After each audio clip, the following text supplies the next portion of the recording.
Olá, que bom ter vocês conosco. Nós somos uma IA do Ponto Geek, curadoria de notícias por Gordo Geek. Hoje é 29 de maio de 2025. E hoje a gente vai fazer um mergulho fundo, mas fundo mesmo, na história da Intel. Aquela empresa que, olha, colocou o cérebro, na maioria dos computadores que a gente usa ou já usou na vida. É isso aí. Uma história que é quase a história da computação pessoal e do Vale do Silício junto, né? Exatamente. Vamos ver como ela surgiu, aqueles momentos de glória total, os desafios que não foram poucos e para onde ela está mirando agora, né?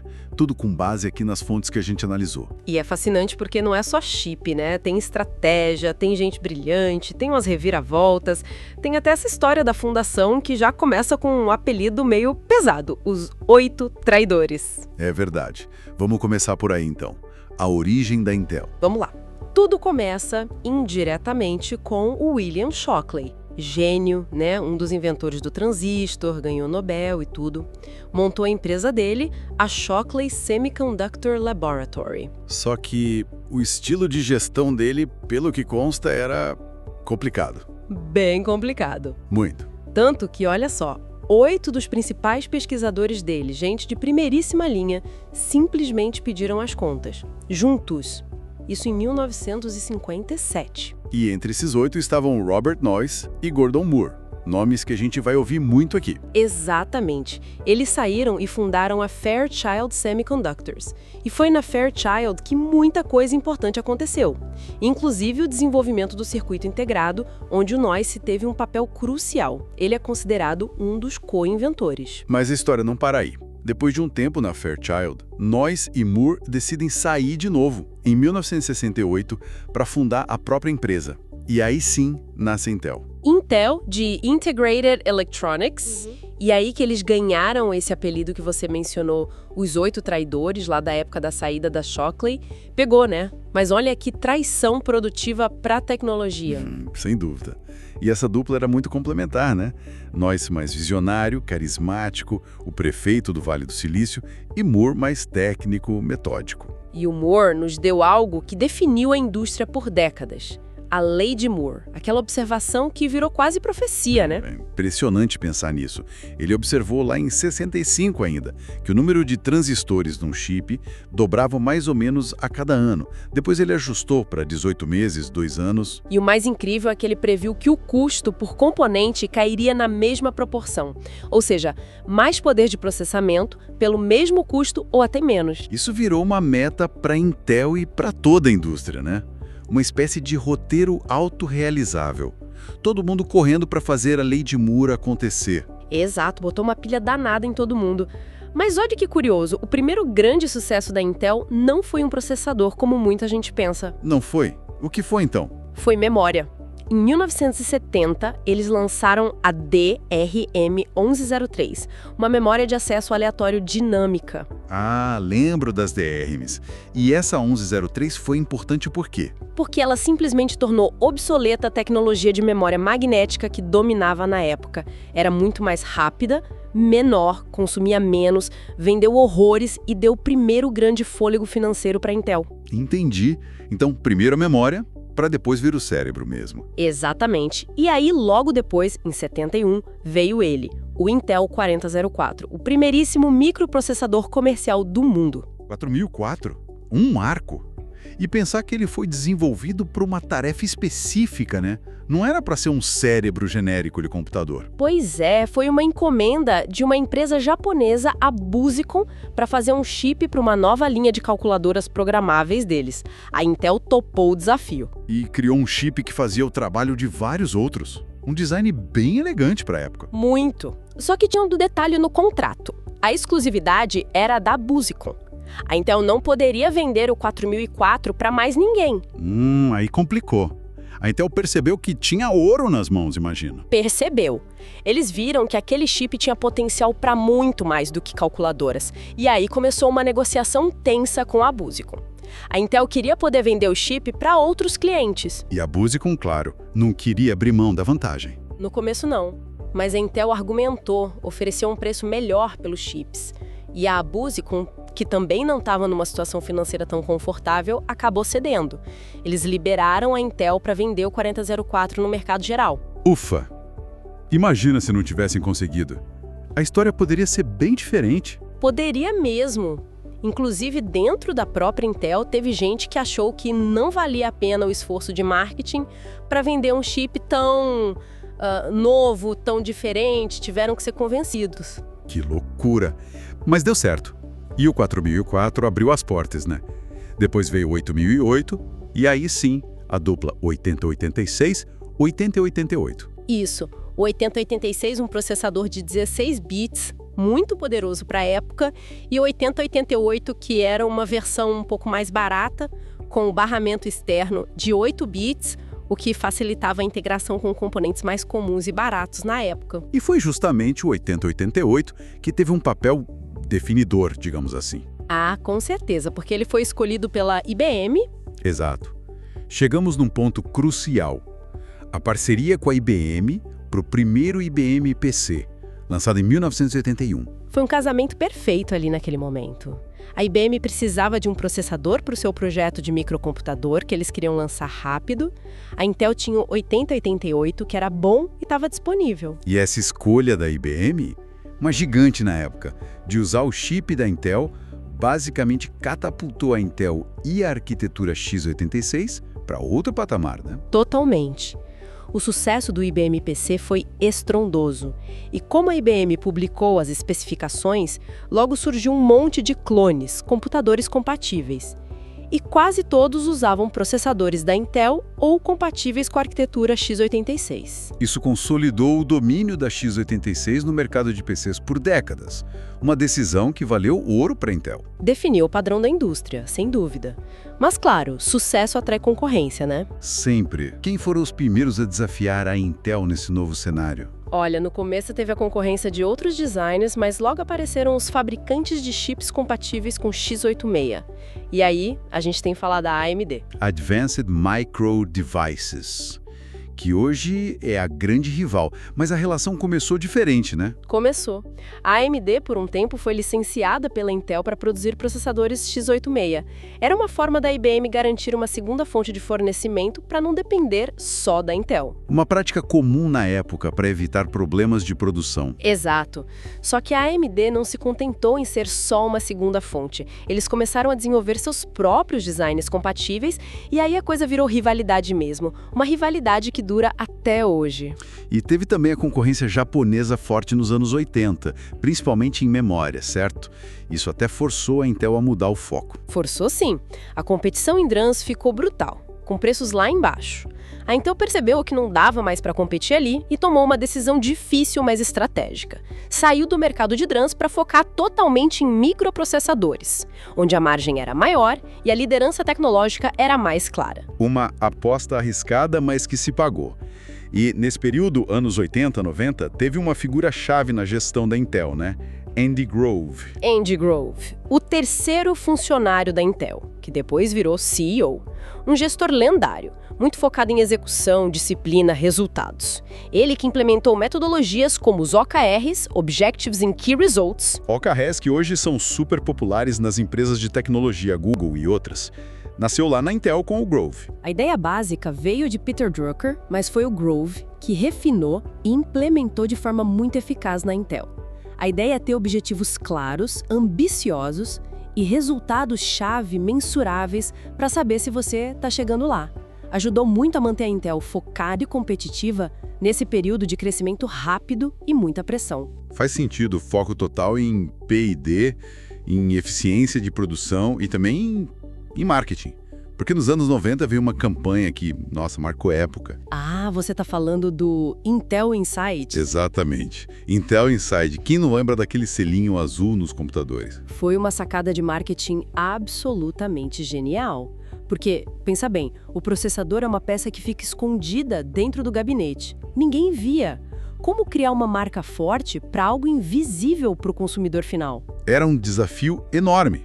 E como eles fizeram? Criaram um programa de co-branding.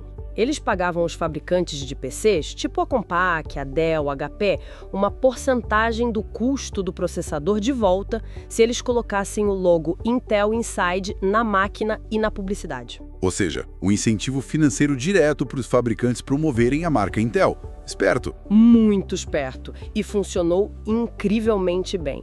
O consumidor começou a associar Intel Inside com qualidade, com desempenho. Virou um fator de decisão na hora da compra. As pessoas queriam o computador com o selinho da Intel. Transformaram um componente técnico numa marca aspiracional. Inédito para a época. Totalmente. E isso coincidiu com o lançamento de um produto que também foi um marco. O Pentium. Pentium, 1993. Esse nome ficou famoso. O que ele trouxe de novo? Foi um salto grande de desempenho em relação aos processadores anteriores, os 486. Ele tinha uma arquitetura super escalar, conseguia executar mais de uma instrução por ciclo de clock e foi muito focado em capacidades multimídia, que estavam começando a bombar na época, com CDs, vídeos, jogos mais complexos. Era o chip para a nova geração de PCs. Mas o Pentium também teve seus problemas, né? Teve um caso famoso de um bug. Teve, sim. Logo no começo, descobriram uma falha na unidade de ponto flutuante, a FPU. Basicamente, em algumas operações de divisão muito específicas, ele dava um resultado errado. Ficou conhecido como bug FDIV. E isso deu uma dor de cabeça danada para a Intel, imagino. Deu. No começo, a Intel meio que minimizou o problema, dizendo que era raro, que afetava poucos usuários. Mas a comunidade científica e a imprensa caíram em cima. A IBM chegou a parar de vender PCs com Pentium por um tempo. A pressão foi enorme. E qual foi a solução? A Intel teve que dar o braço a torcer e anunciou um programa de troca. Qualquer cliente que quisesse poderia trocar seu Pentium com bug por um corrigido, sem perguntas. Custou uma fortuna para a Intel, quase $500 milhão na época, mas recuperou a confiança. Uau! $500 milhão. Mas foi importante para manter a imagem. E a concorrência, como estava nessa era Pentium? A AMD estava na briga? Estava, sim. A AMD lançou seus próprios processadores para competir, como o K5 e depois o K6. O K6 principalmente foi bem competitivo em desempenho e preço em relação ao Pentium 2. A briga era boa. Então, mesmo com o domínio e a marca forte do Intel Inside, a Intel nunca teve sossego total. Nunca. A AMD sempre esteve ali, cutucando, forçando a Intel a inovar e, às vezes, a baixar preços. Foi uma rivalidade que, no fundo, beneficiou o consumidor, né? Porque acelerou o desenvolvimento e tornou os PCs mais acessíveis. É um bom ponto. Mas aí, entrando nos anos 2000, a história começa a ter umas reviravoltas mais complicadas para a Intel, né? Pois é. O cenário começou a mudar. Surgiram novos mercados, novas tecnologias, e a Intel, talvez por ser tão dominante no mundo dos PCs, acabou perdendo algumas oportunidades importantes. A maior delas, talvez, tenha sido o mercado mobile, de smartphones e tablets. Sem dúvida. Esse foi um erro estratégico grande. Enquanto a Apple lançava o iPhone e o Android começava a crescer, usando principalmente processadores baseados na arquitetura ARM, que era mais eficiente em consumo de energia. E a Intel continuou muito focada na arquitetura x86, que era ótima para desempenho em PCs e servidores, mas gastava muita bateria para dispositivos móveis. Exatamente. Eles até tentaram entrar nesse mercado com os chips Atom, mas nunca conseguiram competir de verdade com a eficiência da ARM. Perderam o bonde da maior revolução tecnológica da década passada. Foi um golpe duro. E não foi o único desafio recente, né? Mas para cá o problema foi na própria essência da Intel, a fabricação dos chips. Esse foi outro golpe, talvez até mais sério para o core business da empresa. A Intel sempre se orgulhou de ter a melhor tecnologia de fabricação do mundo, as chamadas foundries. Era a base da lei de Moore, lembra? Sempre na frente, diminuindo os transistores. Lembro. Sempre na liderança dos nanômetros, 14nm, 10nm. Pois é, só que aí na transição para os processos de 10 nanômetros e depois 7 nanômetros, pelos nomes que a Intel usava na época, eles começaram a ter atrasos, muitos atrasos. Problemas técnicos sérios para conseguir produzir esses chips em volume com boa qualidade. E enquanto a Intel patinava, as concorrentes, principalmente a TSMC de Taiwan e a Samsung da Coreia do Sul, que fabricam chips para outras empresas, incluindo a rival AMD e a Apple, por exemplo, conseguiram avançar. Elas ultrapassaram a Intel em tecnologia de fabricação. Então a Intel perdeu a liderança tecnológica naquilo que era seu maior trunfo. Que ironia. Uma ironia dolorosa para a empresa. E isso teve consequências diretas. A AMD, usando os processos mais avançados da TSMC, conseguiu lançar a arquitetura Zen, com os processadores Ryzen, que fizeram um barulho enorme no mercado. Pela primeira vez em muitos anos, a AMD conseguiu superar a Intel em desempenho em vários segmentos importantes, tanto em desktops quanto em servidores. A Intel se viu atrás da concorrência em performance, algo impensável pouco tempo antes. Que virada de jogo. E teve mais um front onde a Intel demorou a reagir, né? O da inteligência artificial. Exato. A ascensão da IA, do Deep Learning, criou uma demanda gigantesca por um tipo específico de processador, as GPUs, as unidades de processamento gráfico. Originalmente feitas para jogos, elas se mostraram incrivelmente eficientes para treinar redes neurais. E quem dominou esse mercado de GPUs para IA? A NVIDIA. Eles viram essa oportunidade cedo e investiram pesado. A Intel demorou a ter uma oferta competitiva de GPUs dedicadas para data centers e IA ficou para trás de novo no mercado que explodiu. Caramba! Então mobile, fabricação IA. Foram vários tropeços seguidos por uma gigante como a Intel. Foram anos bem difíceis ali, final da década de 2010, começo de 2020. Perda de market share, questionamentos sobre a liderança, pressão dos investidores, a situação ficou tensa. E aí o que uma empresa desse tamanho faz numa hora dessas? Joga a toalha? Jamais. A Intel decidiu que era hora de uma mudança radical, uma reestruturação profunda para tentar retomar a liderança. E a grande aposta tem nome: IDM 2.0. IDM 2.0. O que significa isso na prática? IDM significa Integrated Device Manufacturer, ou seja, uma empresa que projeta e fabrica seus próprios chips. O 2.0 indica uma evolução dessa estratégia. A ideia central é dupla. Primeiro, investir pesadíssimo para voltar a ter a tecnologia de fabricação mais avançada do mundo para os próprios produtos da Intel. Chega de atrasos. E segundo, uma mudança grande. Abrir as fábricas da Intel para produzir chips para outras empresas. Virar uma foundry de classe mundial, competindo diretamente com TSMC e Samsung.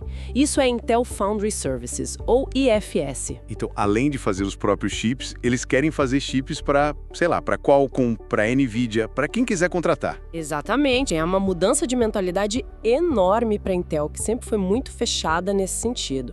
Mas é uma forma de rentabilizar os investimentos gigantescos que eles estão fazendo em novas fábricas e tecnologia. E que investimentos são esses? Bilhões e bilhões de dólares. Novas mega fábricas sendo construídas no Arizona, em Ohio, expansões na Irlanda, na Alemanha. É um plano de investimento massivo. E junto com isso, um plano tecnológico super ambicioso. Que plano é esse? Eles chamaram de 5 nós em 4 anos. A meta era avançar 5 gerações de tecnologia de fabricação em apenas 4 anos. Um ritmo alucinante para tentar queimar etapas e ultrapassar a concorrência. 5 nós em 4 anos. Isso parece quase impossível. Quais são esses nós? Começou com o Intel 7, que era o antigo 10 nanômetros, melhorado. Depois o Intel 4, o Intel 3 e aí os dois mais avançados, o 20A e o 18A. O A vem de angstrom, uma unidade ainda menor que o nanômetro. O 18A seria equivalente a 1,8 nanômetros. É a fronteira da tecnologia. E eles estão conseguindo cumprir esse cronograma maluco? Olha, até agora eles dizem que estão no caminho certo ou até um pouco adiantados. O Intel 3 já está em produção. O grande teste de fogo vai ser o 18A, que está previsto para começar a produção em volume agora, no final de 2024, começo de 2025. Se o 18A der certo, no prazo e com bom rendimento, aí sim a Intel pode dizer que voltou ao jogo da liderança tecnológica. É a grande aposta, então. E como isso se reflete nos produtos que a gente vai ver no mercado? A gente já começa a ver os resultados. Por exemplo, na área de IA, para competir com a NVIDIA, eles lançaram o acelerador Gaudi 3, que promete ser bem competitivo. Gaudi 3? Um concorrente direta para as GPUs da NVIDIA em data centers. Exato. E nas CPUs, os processadores para o nosso dia a dia e para servidores, as próximas gerações, como Panther Lake para notebooks e desktops e Clearwater Forest para servidores, são planejadas para usar justamente essa tecnologia 18A. Se tudo correr bem, podem representar um salto de desempenho e eficiência. E essa parte de fabricar para terceiros, a IFS, já tem cliente? Tem sim. Anunciaram alguns nomes importantes. Um dos maiores é a Microsoft, que fechou um acordo para fabricar um chip customizado usando o processo 18A da Intel. Isso é um voto de confiança enorme na tecnologia da Intel. Ter a Microsoft como cliente do 18A é um sinal forte para o mercado, sem dúvida. Muito forte. Mostra que a estratégia IDM 2.0 de abrir as fábricas pode realmente funcionar. A meta deles é ambiciosa, se tornar a segunda maior foundry do mundo até 2030, atrás apenas da TSMC. Uau! É uma transformação gigantesca para uma empresa que já foi tão dominante e depois passou por tantas dificuldades. É uma história de reinvenção em tempo real. Passaram de pioneiros absolutos para gigantes dominantes, aí enfrentaram crises sérias que ameaçaram essa posição e agora estão apostando tudo numa virada ousada, baseada em tecnologia de ponta e um novo modelo de negócios. É realmente fascinante acompanhar. Uma jornada cheia de altos e baixos. E o futuro, honestamente, ainda está em aberto. O sucesso dessa reviravolta depende criticamente da execução desses planos. O 18A tem que funcionar. Tem que entregar o que promete, no prazo. As novas fábricas precisam operar com eficiência. E a concorrência não vai ficar parada esperando, né? TSMC, Samsung, AMD, NVIDIA, todo mundo está investindo pesado, principalmente com a IA mudando tudo. Exatamente. O mercado está mais competitivo do que nunca e a tecnologia evolui numa velocidade assustadora. A Intel está fazendo a aposta certa ao focar em liderança tecnológica e IA, mas o desafio é imenso. Fica então a grande questão, né? Será que a gigante azul consegue mesmo dar a volta por cima, mais uma vez, e se reinventar para essa nova era da computação? É a pergunta de bilhões, talvez trilhões de dólares. Só o tempo dirá.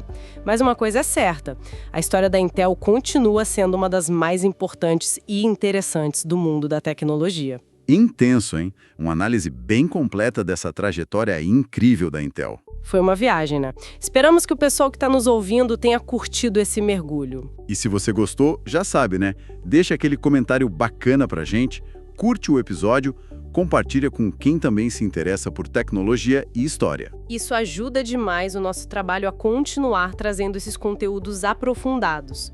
A interação de vocês é o nosso combustível. Verdade. Muito obrigado pela companhia e até a próxima. Até mais, pessoal!